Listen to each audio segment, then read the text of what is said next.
की तारीखी अहमियत हम आपको ग्राफिक्स के जरिए बता रहे हैं। इस वक्त बड़ी खबर का रुख कर लेते हैं। सुन्नी वक्फ बोर्ड के वकील राजीव धवन ने बयान दिया है। अयोध्या केस में अपने बयान पर वजाहत उन्होंने की है। ये हिंदू हैं ना कि मुस्लिम जो अमन में रखना डालते हैं। ये टेलीविजन की शरंगेजी है। जब मैं हिंदू कहता हूं तो आम हिंदुओं की बात नहीं करता।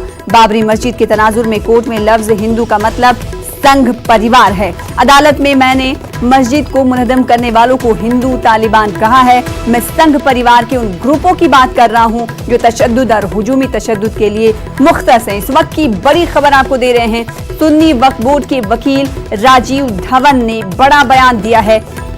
अयोध्या केस में अपने बयान पर उन्होंने वजाहत की। उन्होंने कहा कि ये हिंदू हैं ना कि मुस्लिम जो अमन में रखना डालते हैं। साथ ही साथ उन्होंने कहा कि ये टेलीविजन की शरंगेजी है।